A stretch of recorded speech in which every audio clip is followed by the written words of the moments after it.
Muito bom dia, muita boa tarde, muita boa noite! Eu pensei que ele estava brincando, gente! Vai? Lê a apresentação. Bom, vai, continua, você que é o apresentador. Estamos aqui reunidos para a segunda parte do nosso Seed Podcast. Choices. Tem mais. Escolhas. Segunda parte do nosso episódio sobre escolhas. É bom nós fazermos em sequência assim as partes, porque a gente não repete igual da última vez. Que a gente fez um podcast, no outro a gente repetiu tudo. Então hoje nós fazemos uma parte 1 e a parte 2 já em sequência. É que a repetição é didática, mas foi tudo... Essa foi boa. Nós estávamos falando a respeito de escolhas que são determinâncias de Deus. Eita. Determinações de Deus. Terra. Existem escolhas que são o nosso direito ou o exercício do nosso livre-arbítrio, mas que são corroboradas ou não por Deus.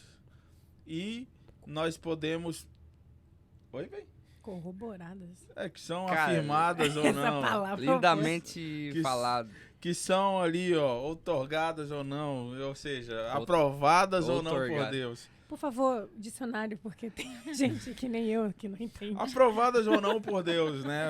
A gente falou sobre deleita-te do Senhor, teu Deus, e Ele concederá o desejo do teu coração. A Bíblia vai dizer também que tudo que pedirmos em nome de Jesus, Ele o faria, mas a gente percebe que nem todas as orações são respondidas de forma positiva. Então existe um contexto que vai determinar se a oração é respondida ou não, afirmada ou não dessa forma. Respondida geralmente é, né? Sim ou não? É verdade. Mas se elas vão ser realmente efetivadas, se vão passar pelo RH ali e receber o carimbo de... Não, e respondidas e a gente, né, ali como seres humanos, falando, não, Deus, o Senhor não falou isso, não. Porque a gente tem a nossa própria vontade. Não é? E Então, isso é uma escolha, tá, queridos? ou dizer pra Deus, Deus, deixa do meu jeito, vou viver da minha forma, eu sou independente, É. eu sou revolucionário gospel, Não vai dar bom. né? Pode dar ruim, né? Você tá deixando de viver num contexto onde um Deus todo-poderoso, conhecedor do presente, do passado, do futuro, que pode determinar a criação de um universo inteiro pelo poder da palavra dele, aquele que pode mudar histórias com o estalar do dedo, melhor do que o Thanos ainda, e as pedras do infinito ali, né? Pode dar um estalar de dedo e Deus pode reformular, refazer, abrir, fechar. Então, é melhor caminhar com esse Deus. É melhor caminhar ao lado dele. Então, nós partimos desse princípio de que existem escolhas.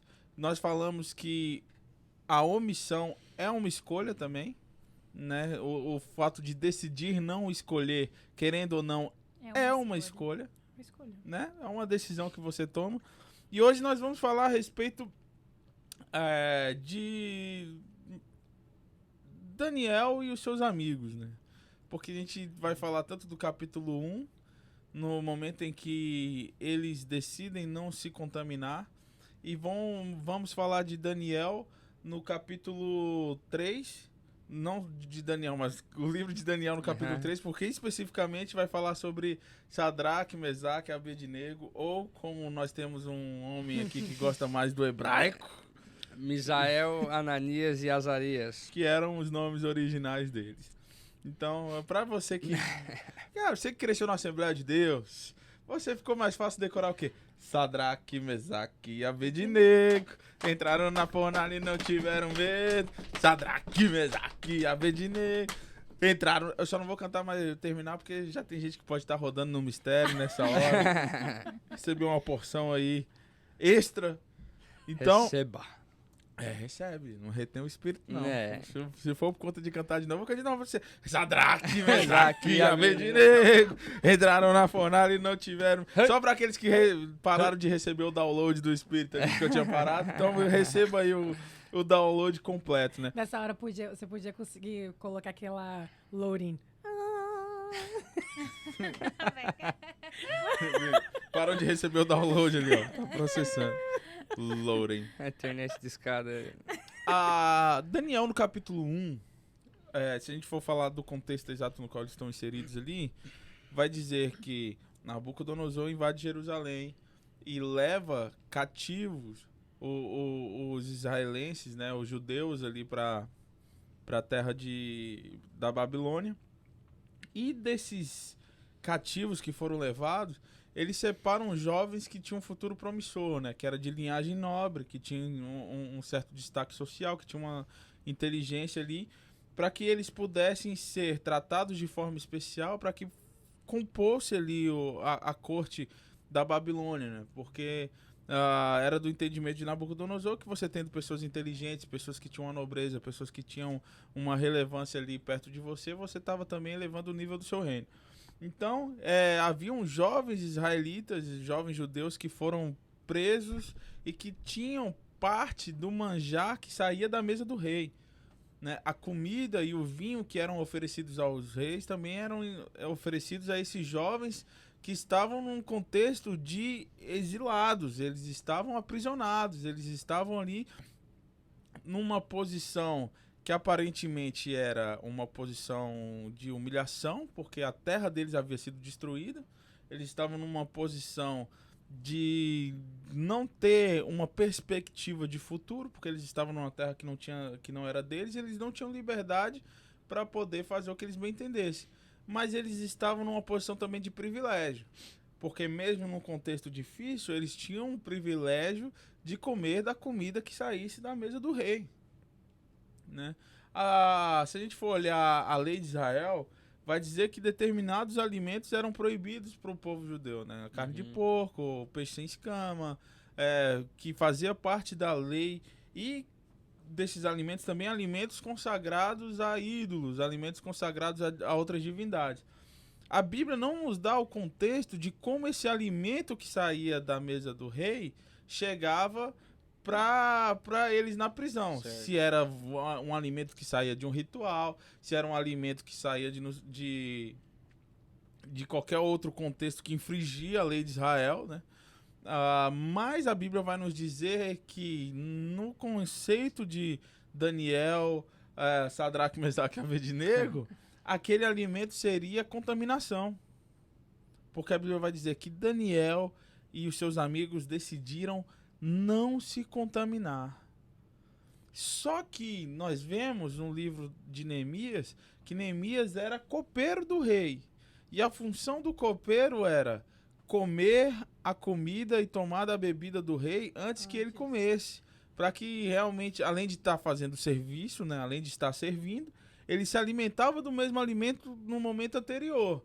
Para que, caso tivesse algum tipo de veneno, alguma coisa, quem ia pro saco era o copeiro e não o rei, né? Não sei se é bom ou era ruim, né? Essa confiança não de copeiro. Ele comia da comida do rei, comia do melhor que o rei não poderia oferecer, mas ao mesmo tempo, se tivesse qualquer tipo de trapaça ali, qualquer tipo de tentativa de assassinato, ele seria o primeiro a receber desse fardo, dessa sentença.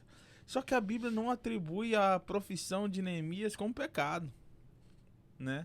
Então, partiu de Daniel, Sadraque, Mesaque e Abednego o pensamento de não se contaminarem pelo fato de não se assentarem à mesa do rei, né? De não estar no mesmo espírito de comunhão com aquele que era o responsável, né, pelo exílio de Israel. Eles decidiram ainda que não houvesse um mandamento de Deus, porque na verdade a intenção deles não era saber até onde eles poderiam ir para não pecar. A intenção deles era qual o caminho que eu posso seguir para estar mais próximo de Deus. E aí a gente entra num contexto de escolha que muitas vezes é ignorado pela nossa geração.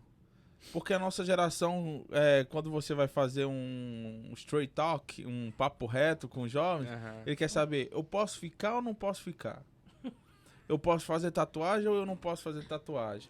Eu posso ouvir música secular ou eu não posso ouvir música secular? Posso colocar um piercing ou não posso? Eu posso sair ou eu não posso sair? Eu posso fazer ou eu não posso fazer? Até onde que eu posso ir para que eu não peque? A Bíblia diz que o embriagar é pecado, então eu posso tomar um pouco. Posso beber pequenas porções ali, 2 dedos, né, de vinho. Posso tomar 2 dedos de vinho. A grande questão, então, que a gente parte diante desse princípio de escolha apresentado por Daniel e seus amigos, não é até onde que eu posso ir para não pecar, cara. Ah, eu vou num ambiente, mas eu não vou me contaminar. Ah, eu vou beber, eu não vou me contaminar. Ou qualquer coisa do gênero. Mas Daniel estava dizendo ali, eu não vou me contaminar porque eu decido me consagrar a Deus. Ao ponto do carcereiro falar, Deus me livre se eu fizer isso com vocês.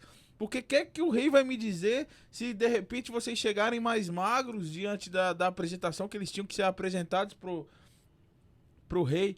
Aí Daniel e seus amigos vão dizer, por uma porção de tempo, nos dê só verduras. Só faz esse teste. Se a gente não estiver bem fisicamente, aí a gente pode se alimentar do que você nos entregar. E a Bíblia vai dizer que naquele período eles ficaram mais saudáveis do que aqueles que estavam se alimentando da comida do rei. Tá aí uma dica, hein, gente? Vamos ser vegetarianos. Ó. Discordo. Cadê o meu negócio? Deus gosta do cheirinho do churrasco, né? Não, porque tem muita gente procurando saúde emocional no mundo. É verdade. Tem muita gente procurando saúde emocional em relacionamentos. Tem muita gente querendo procurar saúde emocional em coisas, Não, a nossa saúde emocional está no nosso relacionamento com Deus. A nossa intimidade com Deus. Quanto mais perto de Deus a gente estiver, mais a gente vai ter saúde emocional, saúde mental, saúde física. Ou não, né? Porque se ficar comendo... Fiz uma semana de jejum, na outra semana eu chutei o balde, milkshake, não sei o que, aí não vai dar certo também. 500 potes de sorvete. Aleluia. Entendeu? Mas o que eu falo de saúde interna é determinado pelo meu fato de estar caminhando em escolhas que me levem ao encontro de Jesus. Foi assim que a gente encerrou nossa primeira parte. O que eu posso fazer para me aproximar mais de Deus? Quais são os tipos de escolha que eu faço durante a minha semana que vão me levar mais para perto do Senhor? Eu posso todas as coisas também, mas eu posso fazer tudo. Posso fazer tudo, mas nem tudo me convém. Acho que esse é um filtro realmente que deve ser sempre usado. Né? É lícito, mas isso vai te levar para mais perto de Deus ou vai te levar para mais longe? E acho que isso agrada ao Senhor. Por isso que eu acho que a gente tem que estar sempre em conexão com o Espírito Santo, né? Porque geralmente vai acender aquela luzinha vermelha assim, não. Tá incomodando. Isso, aquilo. Então... o temor, né? A reverência. Quando a gente perde isso, acabou. Parece que... A sensibilidade. Porque tem gente que nem chega nesse ponto de... não tá incomodando. Pô, fala que se eu vou para uma festa dos meus amigos e, tipo assim, você realmente sentir que não tá te incomodando, tem algo. Não tem temor, não tem reverência. É o sinal do alerta aí, porque tem alguma coisa errada que não tá certa, né? Algo errado na situação. Talvez o espírito esteja apagado e aquilo não te incomoda mais, então... Viver nessa área confortável é perigoso. Ou às vezes até ouvir alguma coisa, mas aquele negócio, né? O querer escutar ou não. Exato. Tu tem essa escolha de dizer, não, realmente eu errei. Realmente eu tenho que mudar isso aí. Porque igual a gente estava falando antes, né? Eu acredito não, o arrependimento é uma escolha. É uma escolha. Tanto que Jesus falando às igrejas da Ásia, né, nas cartas fala assim, arrepende-te, pois. De modo que Jesus fala assim, arrepende-te. O que é? Aqueles lá tinham que ter a escolha de se arrepender. É uma escolha. Jesus está falando para te fazer isso. Agora tu vai fazer ou não, vai ser uma escolha a partir de ti. E tá muito difícil para os jovens ultimamente, por quê? Porque os cantores, né, seculares estão cantando músicas cristãs e o povo acha que é normal. Só que não está tendo uma mudança na vida da pessoa. Ou seja, eles vão começar a ver, nossa, mas aquela pessoa, aquele cantor, aquele hip-hopper, whatever, tá cantando uma música, então eu posso ser igual a ele, ou eu posso ser igual a ela. Mas não tá tendo uma mudança, aquela pessoa só tá cantando por cantar, não tá vivendo. E tá muito assim, muito sinistro ultimamente. E Deus recebe. Eu acredito que Deus recebe. Com certeza. Você vai cantar para Deus, Deus escuta. Deus escuta. Não tem problema. A grande questão é qual o padrão de vida que está sendo estabelecido e qual é o exemplo que eu estou seguindo. Não é porque a pessoa cantou para Deus, Deus recebeu, ela vai se tornar uma referência de vida para mim. Exatamente. Uma referência de santidade. Mas as pessoas estão pegando isso como referência. Não, aí já... Os jovens, né? A palavra de Deus também fala que nos últimos tempos heresias destruidoras seriam sneaking no meio de nós, entendeu? Então, porque Satanás muitas vezes não vai chegar e jogar um negócio assim, uma mentira gigante, algo escancarado. Mas ele vai. Mas é aquela famosa coisa que uma maçã apodrecida ali vai começar a apodrecer o resto do cesto todo, entendeu? Então vai ter um negócio que é uma meia verdade, que é uma mentira, na verdade, no meio do resto tudo. E aquilo ali vai contaminar o resto tudo. Por que Deus falou para Israel não se casar com as mulheres da terra de Canaã? Porque Deus sabia que uma mulher podia perverter tudo, entendeu? Sabia que essas contaminações, igual o pastor estava falando da contaminação, sabia que essa mistura, é aquela famosa a amizade com o mundo, a inimizade com Deus.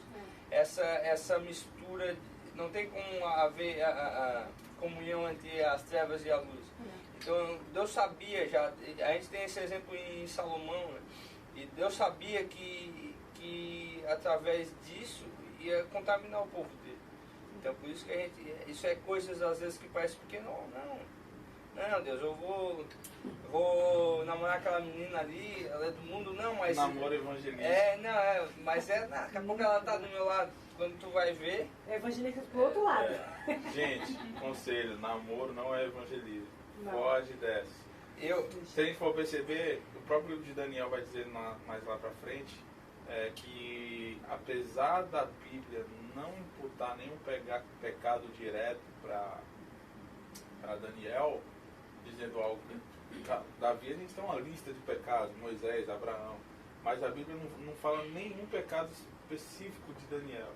Mas você percebe que quando ele vai orar lá a respeito de ter descoberto o livro de Jeremias, a questão sobre o fim do exílio, ele começa a fazer uma oração de confissão, de arrependimento, dizendo: Deus, me perdoa, pois eu tenho pecado, a casa do meu pai tem pecado, nós como nação temos pecado. Então, o escolher viver para Deus sempre vai nos colocar numa posição de arrependimento. E se a gente chega ao ponto de estarmos tão... Eu esqueci a palavra agora, mas não é cauterizados ao ponto do pecado não fazer mais diferença, um ambiente pecaminoso não me tocar mais, é sinal de que algo está errado. Algo está errado. Se o pecado já não me incomoda, né? A gente vai para aquela parte da iniquidade, né? que os antigos discutiam que era pecado e que era iniquidade, né? De falar que a iniquidade já era um ponto do pecado se tornar tão comum e tão rotineiro que ele já fazia parte da pessoa. A pessoa que é mentirosa, ela já não tá tão habituada a mentir, que ela já não percebe mais nem quando ela está mentindo, ao ponto da mentira para ela se tornar uma verdade, né? Aquele ditado, né? Uma mentira dita muitas vezes, ela se torna uma verdade. Então a pessoa já está tão cauterizada em relação ao pecado que aquilo ali já não faz mais diferença, ela já não percebe, já não tem esse entendimento do que é certo e do que é errado, né? Ainda que tenha a palavra de Deus, porque muitas vezes a pessoa está tão insensível ao ponto de perder a percepção, né, a respeito do que é errado ou não, mas tem um versículo específico dizendo que tal coisa é pecado, e mesmo assim a pessoa consegue debater ou discutir ou ter esse tipo de coisa porque ela já está tão distante que ela já não sente mais o impacto do pecado. E você consegue perceber isso na vida de Sansão e de Saul. Porque quando a unção veio sobre eles, eles foram impactados. Sansão desde do nascimento, né? Foi nazireu desde nascença. Um homem conhecido pela sua força. Era conhecido, rapaz, era um cara que quebrava as portas da cidade, pegava uma queixada de jumento e matava mais de 1000 pessoas. Então era um homem que era reconhecido pela sua força, só que a Bíblia vai dizer que no dia que ele revela o seu segredo para Dalila corta o seu cabelo, ele levanta achando que ele está no mesmo potencial de força, porque Dalila fala, os filisteus estão se levantando contra você, então ele fala, não, mais uma vez eu irei e vencerei os filisteus. E ele achava que ele tinha ainda a mesma força, só que a Bíblia diz que o Espírito já tinha saído. Porque no dia que você recebe a unção de Deus, você sente o calor, sente o fogo, sente a glória, você quer rodar, pular, dar cambalhota, mas no dia que o Espírito sai, ele sai de forma silenciosa. Da mesma forma aconteceu com Saul. Saul foi ungido rei de Israel. Estava ali Samuel, né, para ungir Saul como rei. E a Bíblia vai dizer que no dia da desobediência dele, o Espírito saiu e ele não percebeu que o Espírito saiu. Ele não percebeu que ele não estava mais na presença de Deus. Ao ponto de Deus falar com Samuel, que Samuel era um defensor de Saul, né? Ficava ali tentando defender Saul. Deus falar para Samuel, por que você está com pena de Saul? Eu já o rejeitei. Eu já o rejeitei. E ele ainda se colocava na posição de rei, sendo que Deus já tinha ungido o outro. Deus já tinha ungido Davi. Então você fica lutando materialmente com questões que são espirituais, porque você decidiu tomar escolhas erradas. A escolha de Sansão se relacionar com uma mulher que não era de Israel. Ou seja, ele não evangelizou ela, tá? Não conseguiu evangelizar. E a outra escolha errada de Sansão foi ter revelado seu segredo.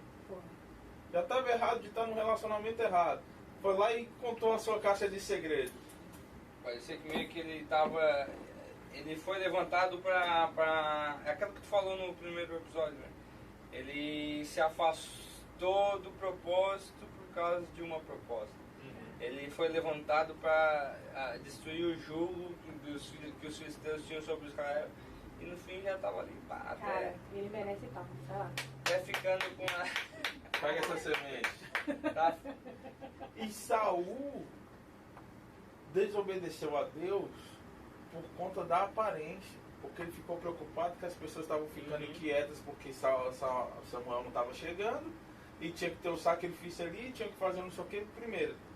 Ele desobedeceu de não ter matado o rei, porque Deus falou, passa o cerol em todo mundo, vai morrer todo mundo. É os animais, né? Não matou e pegou despojo e quis sacrificar que não era a parte dele, porque ele ficou inquieto, o espírito de inquietação que o bispo pregou. Momento para os patrocinadores do nosso programa. Se você não assistiu a live ou não nos conhece, você que mora na região de Boston, quarta-feira às 8 da noite nós temos o nosso culto aqui, o culto da fé. E o culto de celebração todo domingo às 10h30 da manhã, no horário de Nova York, horário aqui de Boston. Ou se você está no Brasil, você também pode nos acompanhar pelo Facebook, pelo Instagram e pelo YouTube, The Growing Church. Ok? E por favor, assista o culto. O culto de domingo, por que eu fiz a propaganda dos nossos patrocinadores, Bispo? Te amo. Porque o Bispo pregou sobre o espírito de inquietação no domingo. Né? Muito bom. Essa parte de Saul não ter conseguido aquietar, obedecer a Deus. Ele ficou inquieto ao ponto de entrar num nível de desobediência, porque ele queria agradar outras pessoas. E muitos de nós escolhemos desobedecer a Deus por conta do nosso contexto social. Eu vou ser o careta se eu ser fiel a Deus nessa situação. Eu não vou ter influência na escola, eu vou ser, em Brasília a gente fala, vou ser tirado de tempo, mas, né, eu vou ser como é que é? O crunch, como é que é? O cringe. Vou ser o cringe. Cringe é... Eu não entendi esse cringe, sério. Muito cringe. Eu vou passar vergonha, eu não vou ser o popular. Ah, eu tenho que dançar não sei o que na escola porque eu tenho que ser a popular. Ah, eu tenho que me vestir de tal forma. Ah, eu tenho que ficar com as meninas não sei o que porque eu tenho que ser o popular. Por conta de agradar aos outros, Saul perdeu a unção de Deus que estava sobre ele. É uma escolha. Igual Paulo falando assim, ó. Tô aqui para agradar a homem, só agradar a Deus. Se eu tivesse aqui para agradar a homem, eu não tinha seguido a Cristo, não estava pregando o evangelho. Estava lá sendo fariseu, pai, do judaísmo, que ele não estava ali para agradar a homem, estava para agradar a Deus. Ou Pedro e João, quando foram interrogados no templo, porque eles tinham curado lá o paralítico da Porta Formosa lá, né? O famoso, não tenho ouro nem prata, mas o que eu tenho eu te dou, levanta em nome de Jesus. E o Sinédrio impondo que eles não deveriam mais pregar o nome de Jesus ou falar de Jesus. E aí Pedro fala, né? O que eu vou obedecer, a Deus ou aos homens? Né? Então, nós falamos a respeito de Daniel, que mesmo num contexto no qual ele poderia comer da comida do rei, porque ele poderia muito bem falar, Deus, é o que me tem hoje, é o que me está apresentado. Ele gerou uma circunstância de consagração mesmo em um momento de prisão, e mesmo em um momento de exílio. Ele procurou a melhor forma para que ele pudesse estar mais próximo de Deus. Então as nossas escolhas não são até onde eu posso ir para que eu não peque, ou qual é o limite da minha santidade, ou até onde eu vou para que Deus não me risque do livro da vida, né? Mas Pai, o que eu posso fazer para estar mais perto do Senhor? Deus, o que eu posso fazer para que eu possa estar mais consagrado, para que eu possa estar mais próximo, para que eu possa ter mais intimidade, para que a minha vida seja mais, Pai, sabe, mais em volta pelo teu propósito. Pai, o que eu posso fazer para que eu possa estar mais perto de Ti? Esse deve ser o nosso foco. Amar a Deus acima de todas as coisas, acima do contexto social, acima das finanças, acima de uma proposta que possa ser aparentemente mais favorável, mas que vai me afastar do propósito de Deus. O que eu posso fazer para que eu possa estar mais consagrado, mais ungido, mais grato, mais fiel a Deus, mais, sabe, amoroso com o próximo, com a minha esposa, com meus filhos? O que eu posso fazer para ser melhor e para ser principalmente mais parecido com Jesus? Amém. E aí a gente vai para o capítulo 3 do livro de Daniel, porque a gente está partindo de um princípio de que não havia nenhuma pressão determinada sobre Daniel e sobre seus amigos, e eles decidiram se consagrar, né? Decidiram buscar a Deus e estar mais próximo de Deus. Só que no capítulo 3 é o seguinte, tem um mandato dizendo que aqueles que não se prostrassem diante da estátua de Nabucodonosor seriam lançados na fornalha, né? E essa é uma das dúvidas que eu tenho na Bíblia, né? Falar, tá, Sadraque, Mesaque e Abednego, que foram lançados na fornalha e não tiveram medo, não se prostraram diante da estátua, né? Onde é que estava o Daniel? Tipo, a gente, como se a gente for teorizar, né, pode falar que aparentemente Daniel estava entre os que se prostraram, ou não estava dentro da cidade, ou estava em outro lugar, ou em qualquer outro, sei lá, outro contexto. Mas aí é minhas viagens, são minhas viagens de vida. Não vamos entrar em paranoia. Não vamos entrar nessa paranoia. Eles tinham uma pressão, um mandamento, uma ordenança secular dizendo: se vocês não se prostrarem, vocês vão morrer. E é aí que a coisa pega. Porque quando você tem um contexto familiar no qual o seu salário mal dá para pagar as contas, e aí de repente você ouve uma palavra a respeito de dízimo, qual o tipo de pressão que você está vivendo dentro daquela situação, dentro daquele contexto? Ah, mas eu tenho um aluguel, eu tenho uma conta, tenho conta de água, tenho conta de luz. Porque quando a gente fala de dízimo e oferta, a gente fala também de princípio de fé, crendo que Deus é o provedor e que Deus não vai deixar faltar e que realmente Ele faz. Mas realmente você consegue entender a pressão que está sobre um pai de família que está ali dentro do limite. Ou dentro de um pai de família que tem uma pressão de um patrão dizendo: olha, se você não vir aqui nos dias X, eu vou te demitir. Ah, mas é o dia que eu tenho um compromisso com Deus, não sei o quê. Eu vou te demitir. Você consegue entender um contexto de pressão. E várias outras questões que você pode viver na vida. Vamos supor, a gente está vivendo um momento em que o Talibã acabou de tomar o governo do Afeganistão. E você vai ter, logicamente, dentro de um Estado que se nomeia como um Estado Islâmico, né? O Estado Islâmico do Afeganistão, eu não esqueci qual é o nome que eles deram, mas tem um islâmico no nome já, eles querem impor a Sharia. Vai ser naturalmente perseguição religiosa. Você vai estar dentro de um contexto no qual a pessoa vai dizer, olha, se você falar de Jesus, você vai morrer. Ou se você não abandonar esse Cristo, você vai entrar no contexto de prisão. Isso a gente tem na China, né? Tem na Índia também acontece. Coreia do Norte. Não, tá falando sobre isso, eu até pensei sobre esse negócio de quais são, muitas vezes a gente acha, porque é difícil escolher isso, porque é difícil, eu tô falando na nossa realidade que a gente vive aqui nos Estados Unidos. É difícil eu escolher a Cristo do dia, é difícil, meus amiguinhos, não sei o que, meus amigos vão fazer chacota, ou isso, ou aquilo. E a gente vê gente que escolhe a Cristo sabendo que a sua família vai ser perseguida, sabendo que tu vai ser jogado no cárcere. E isso chega a fazer a gente sentir vergonha de a gente às vezes ter essa oportunidade de estar num país livre e a gente escolher assim, às vezes não pregar a Cristo ou não expor a nossa fé, os crentes secretos que tem por aí, né? Que, 007. Então, eu acho que realmente se a gente chegar e olhar com essa visão de tudo o que a tradição nos fala que os apóstolos sofreram, que o pessoal nos coliseus sofreu por não negar a Cristo, e a gente se botar hoje no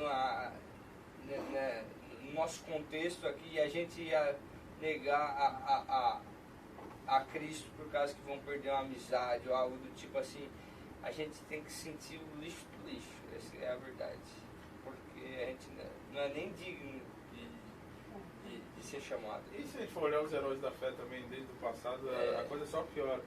Mas cada geração sofre as suas pressões, né? E elas não devem ser menosprezadas nesse sentido do entendimento de que a fraqueza da geração também determina o potencial das lutas que ela vai enfrentar, né? Para uma geração fraca, qualquer coisa, qualquer sopro derruba o castelo de carta, né? Então, assim, é realmente vergonhoso nesse sentido de que... Desculpa, você Não, pode falar. Falando sobre isso, eu vi uma vez até um comentário do pastor Luciano Subirá, ele falando uma conversa que ele teve quando o irmão Yun, que é o homem do céu, teve no Brasil e tal, eles conversaram. E o irmão Yun lá, chegando no Brasil, falando assim, vocês têm algo aqui que é muito mais perigoso do que a gente tinha lá é muito mais perigoso do que a perseguição que a gente tinha na época lá, que é a distração. A distração e entretenimento, o irmão Yun, que sofreu perseguição, foi preso por causa do evangelho, ele classificou as distrações e esse negócio de entretenimento como mais perigoso do que, tipo assim, para a nossa fé, do que o que eles viviam lá, porque lá eles estavam num contexto de todo dia estar dependendo do livramento de Deus e estar confiando em Deus totalmente. E tu entra num lugar de distração em que tem um monte de coisa para fazer, ou isso, ou serviço para fazer, ganhar mais dinheiro, isso, aquilo. Ele considerou como mais perigoso. Então você tem razão, pastor. Cada lugar vai ter o seu... Vai ter sua luta. É verdade. O inimigo ele não está brincando de serviço, né?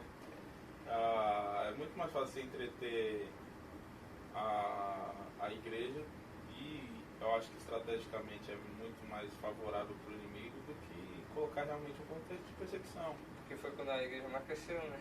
No deserto foi onde Israel mais viu milagres. Todo dia era maná caindo, era o monte que fumegava, era Deus purificando as águas de Mara, era o povo sentir sede e Deus tirar a água da rocha, era o povo querer comer carne e do nada no meio do deserto aparece um monte de cordoniza. Isso aí foi meio com raiva, né? Ai, pega aí, velho. Não, limpa o prato. O povo comia ao ponto de sair carne pelo nariz, né? O negócio ficou feio ali para a nação de Israel. Mas foi o período em que eles mais viram milagres diretos, verdade. Sobrenaturais. E continuaram sendo gratos. Não, isso aí a gente não pode reclamar, cara, porque a gente consegue ser ingrato num contexto de conforto. Verdade. A gente consegue ser ingrato num contexto de prosperidade, a gente consegue ser ingrato. Às vezes Deus está ali, ó, fazendo, abrindo porta, abrindo porta, abrindo porta, abrindo porta, abrindo porta, abrindo porta, abrindo porta. Deus fecha uma. Aí o cara fala, Deus separou. Não, Deus não. Faz bico pra Deus. Porque a gente está acostumado muito a receber, a gente está muito acostumado a querer ter. Né? Mas, entendendo que Sadraque, Mesaque e Abednego estavam num período de enfrentamento.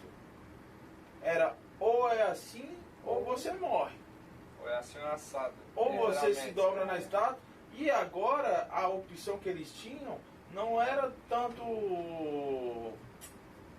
Não era tão fácil ou não era tão grave quanto comer ou não comer a comida do rei. Era se prostrar diante de uma estátua. Era uma ofensa direta para Deus. Porque eu comer ou não comer, você ainda estava naquele contexto de ter uma opção ou não ter uma opção, mas eu vou me consagrar para Deus e vou me separar. Agora não, era você se prostrar e você estava tendo uma agressão direta ao seu relacionamento com Deus. E esse tipo de pressão muitas vezes vão nos levar a ter uma escolha ou obedecer a Deus ou viver um contexto em que nós estaremos numa falta direta com o Senhor. Numa falta direta com Deus. E era isso, ou você se prostra, ou você vai morrer. E aí a resposta de Sadraque, Mesaque e Abednego é que, cara, tremendo. É que determina tudo. Porque eles falam, olha rei, Deus pode até me livrar da fornalha, porque eu sei que Deus é poderoso. Mas mesmo se ele não me livrar, nos livrar, que eram três, né? Mesmo se ele não nos livrar, nós não nos prostrarmos. E aí Nabucodonosor manda aquecer a fornalha 7 vezes mais. Então, vocês estão querendo aí viver de acordo com esse Deus de vocês? Cadê? Não, onde é que está o teu Deus? Quantas vezes a gente já ouviu isso? É verdade. Tá passando por um período de dificuldade aí? Não virou crente, irmão? Mas crente tem dificuldade. Os zombadores. Você tá com depressão. Você não é crente? Eu tô com dificuldade financeira. Você não é crente? Cadê teu Deus? Quantas vezes a gente já ouviu isso? Provavelmente quem está nos ouvindo em casa já tem ouvido ou chegado numa situação dessa. Cadê teu Deus? Até a gente mesmo, às vezes. Aí é que está o desafio da gente poder dizer: Deus pode até me livrar dessa crise financeira, mas mesmo se Ele não me livrar, eu não vou me prostrar ao sistema desse mundo. Amém. Deus pode até me livrar dessa doença, porque Ele é poderoso para fazer, e no nome de Jesus tem poder. Mas se Ele não me livrar, eu ainda não deixarei de adorar Ele um dia sequer na minha vida. Olha a história de Jó, né?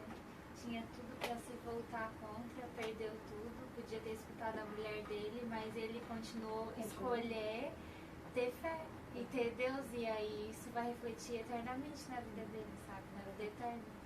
Às vezes não importa o que a gente vai passar aqui, pode ser que a vida aqui seja mais sofrida, mas o que importa é o que a gente vai receber depois daqui. Jesus falou, né? Nesse mundo tereis aflições, mas tem bom ânimo. Isso. E o que importa é a coroa da vida. Rapaz, as tribulações não se comparam com a glória que há de vir. Terra. Glória. É por isso que nós somos feitos. Recebemos esse mistério como em vaso de barro. Para que a excelência do poder não esteja em nós, mas no Senhor. E aí, o engraçado é que a fornalha é aquecida 7 vezes mais, porque muitas vezes nós temos situações de enfrentamento, e quando nós somos resistentes, as situações, elas, ao invés de se acalmarem, elas são agravadas. Né? O inimigo sempre vai jogar com a questão do blefe, né? Ele sempre vai jogar com essa questão do psicológico. Dizer, então tá bom. Então vou aquecer a fornalha 7 vezes mais, porque existem momentos que parece que a coisa a gente fala, Deus, está tão ruim que não pode piorar, e o trem piora. A coisa fica pior ainda. Mas ainda assim eles permaneceram fiéis a Deus. E o resultado? Foram jogados na fornalha. Foram jogados na fornalha. E a fornalha estava tão intensa que as pessoas, os homens que foram jogá-los, lançá-los na fornalha, esses homens morreram. Os homens morreram. Tipo assim, o cara tá na porta da fornalha. Lá vai Sadraque. Morri. Lá vai o Mesaque. Morreu. Lá vai o Abednego. Morreu. E a única coisa que pegou fogo foram as amarras que estavam prendendo ele. Porque quando nós permanecemos fiéis a Deus, ao ponto de sermos lançados na fornalha, a única coisa que caem são as coisas que nos travam. Caraca, você é um pega essa semente. Nossa, muito pega. Pega essa semente. São as coisas que nos limitam. Porque eles saíram de um contexto de perseguição, de um contexto de enfrentamento, de um contexto de afronta, para entrarem num contexto de caminharem livres pelo fogo. Um contexto de viver experiências sobrenaturais. E aí Nabucodonosor vai dizer, quantos homens a gente jogou lá dentro? Aí o cara vai dizer, 3, senhor, fora os que morreram na porta. Aí, mas eu estou vendo 4 lá dentro. E um deles tem um rosto semelhante ao Filho dos Deuses. Nós somos lançados na fornalha. Aquilo que nos limita cai, aquilo que nos limita queima. Mas ainda assim nós não entramos na fornalha sozinhos, porque o Senhor estava com eles. Então escolha permanecer. Escolha permanecer. Porque ainda que as situações agravem, ainda que você venha sentir qualquer tipo de enfrentamento, qualquer tipo de angústia, o Senhor continua andando do teu lado. O Senhor continua contigo. Ele entra na fornalha com E eu ouço terra. muitas pessoas também falando que é muito fácil a gente pregar, é muito fácil a gente dizer que é fácil dizer que permanecer na presença, permanecer com Deus e estar enfrentando cada coisa, é muito fácil a gente dizer. Eu até disse para uma pessoa, eu falei assim, pode até ser fácil, só que cada pessoa vai sofrer de algo assim pessoal. O meu pessoal pode ser absurdo para mim e talvez não seja absurdo para você. Só que a gente não pode, a gente tem que continuar escolhendo permanecer na presença de Deus, continuar, né, dando um passo de fé, buscando mais, tentando sair dessa, igual você disse também, questão de depressão, coisa emocional. A gente pode estar bem com Deus, mas o nosso físico, nosso mental, nosso emocional pode estar querendo nos... Porque é normal, a gente seres humanos, caraca. Só que a gente escolhe sair daquilo, a gente escolhe viver com Deus, a gente escolhe falar, Deus, não, tá bom, basta, me ajuda. A gente escolhe isso, nós escolhemos isso. É muito da escolha. A gente tem que ter sempre a escolha de ter empatia pela luta do próximo. Também. E quando nós falamos das nossas próprias lutas, nós temos que ter o posicionamento de não ser frouxo também. Falar, coitadinho de mim, como é que o bispo fala? Sou pequeno do tamanho do botão. Carrego... Mamãe no peito e não sei o que no coração. No bolso. Mamãe no bolso e o papai no coração. Alguma coisa assim. Com a luta do próximo, não cabe a mim julgar o tamanho ou não. Porque às vezes, quem olha de fora do contexto que você está olhando pelo lado de fora, você vai falar, cara, tá um irmão com câncer, lutando e não sei o que, levantando a mão, adorando. Tá um irmão ali que está abandonando tudo por causa de uma encravada. Do lado de fora é muito fácil eu ter uma posição de julgamento. Mas eu preciso partir do princípio de que isso não cabe a mim. Não é minha parte determinar o que é ou não uma luta, ou o que é ou não um problema de verdade. A minha posição é dizer, cara, existe um povo que ora, Vamos para cima, vamos orar, vamos buscar Deus, porque a gente serve um Deus todo poderoso que pode mudar qualquer problema. Tanto no câncer quanto dar uma encravada, Deus pode resolver. Ele continua sendo poderoso e nós vamos continuar sendo fiéis a Ele, ainda que venham lutas, pressões, ainda que venham fornalhas ou qualquer outro tipo de coisa. Cabe a nós nos unirmos em Jesus, escolhermos caminhar em unidade, em comunhão, para que juntos nós possamos alcançar a misericórdia do Senhor, a graça de Deus, e sabendo que a oração do justo pode muito nos seus efeitos. Então, quando tem muito justo orando a respeito de um pedido específico, há a probabilidade maior do sobrenatural se manifestar e acontecer. Então, vamos escolher caminhar, vamos escolher continuar, vamos escolher permanecermos fiéis, vamos escolher servir a Deus independente da circunstância, vamos escolher, sabe, olhar para Jesus, ler a palavra, ter intimidade. Vamos escolher coisas que vão nos gerar a oportunidade de vivermos milagres. Vamos escolher coisas que vão nos aproximar de Deus ao ponto de vivermos o sobrenatural como se fosse natural. De crer sempre no milagre mais próximo, crer sempre no próximo milagre, crer sempre na próxima provisão, crer sempre na próxima porta aberta, porque Ele continua sendo poderoso para fazer. E ainda que Ele não faça. Isso é isso que a gente precisa entender, cara. Que a nossa escolha não é somente por aquilo que a gente pode receber, é por estar mais perto dele, é por estar mais fiéis a ele, é por estarmos mais próximos dele. É isso que... Porque ele pode...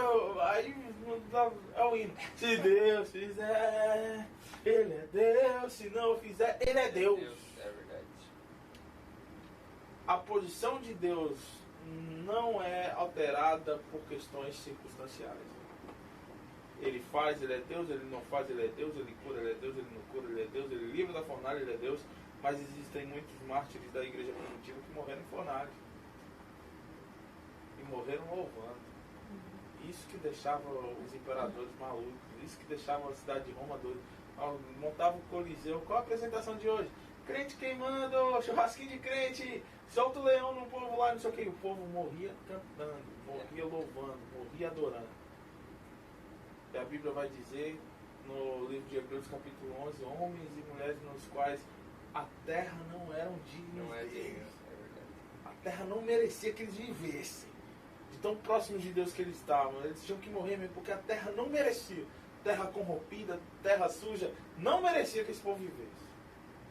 Que a gente possa tomar escolhas que vão nos posicionar próximos de Deus o suficiente para que realmente a terra não seja digna de nós e o Senhor venha chamar a sua igreja do alto. Glória a Deus. Maranata, ora vem, Senhor Jesus. Maranata. Amém? Amém. Vamos orar, vou orar hoje. Da última vez que eu prometi ao vivo. Não orou não. Esqueci de orar. Mas você que está em casa, tome esse tipo de escolha. Busque a sua palavra. Nos siga lá no Instagram, @growinggeneration, no YouTube, no Facebook. Siga a nossa igreja, The Growing Church Ministry, em todas essas redes sociais. Você que mora na região de Boston, em Massachusetts, mais íntimos, você pode vir aqui na 1691 Revere Beach Parkway em Everett, Massachusetts. É 10 minutos de Boston. Você pode vir aqui na nossa igreja quarta-feira às 8 horas, domingo às 10h30 da manhã. Sala para as crianças, vai ter até cafeteria na igreja. Cafeteria. Vamos ter um patrocinador oficial. Aí dá essa café, por favor, vamos falar bonito. Cafeteria, café, coffee shop. Ok, vai ser um coffee shop, um negócio, entendeu? Então, venha nos visitar, que Deus te abençoe em nome de Jesus. Se você quiser, feche os seus olhos, coloque a mão no seu coração, Pai. Em nome de Jesus, te louvamos, Deus, porque o Senhor tem estado conosco, tem nos dado livramento, tem nos dado vida, tem nos dado cada dia novas oportunidades de estarmos mais próximos de Ti, Deus, de tomarmos escolhas que possam, Pai, construir o nosso futuro, determinar, Senhor Deus, o nosso destino. Então eu te peço que em nome de Jesus, o livro de Tiago vai nos dizer, Deus, que o Senhor libera sabedoria diligentemente sobre aqueles que pedem.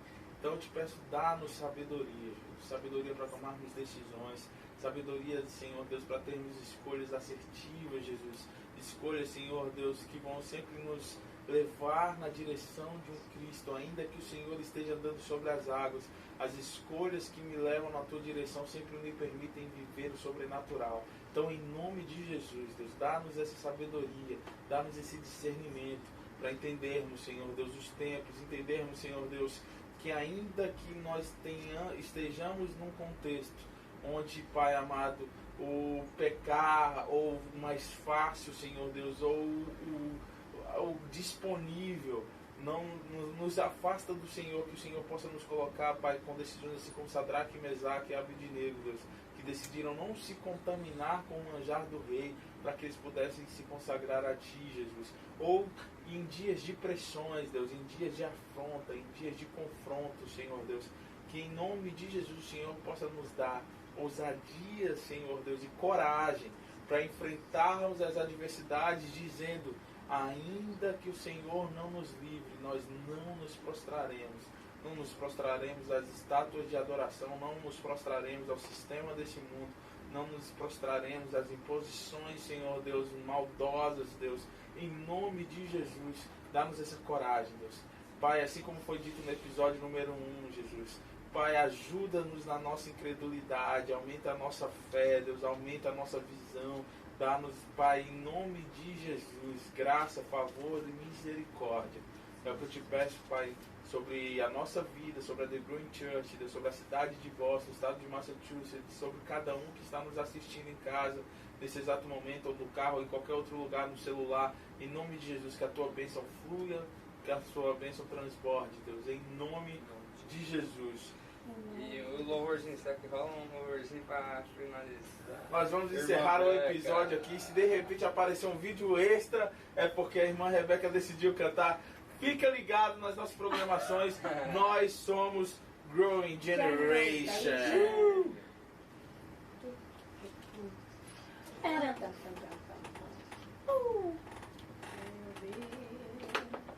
Mo, o Daniel não estava na Cova dos Leões, não? Nesse termo todo?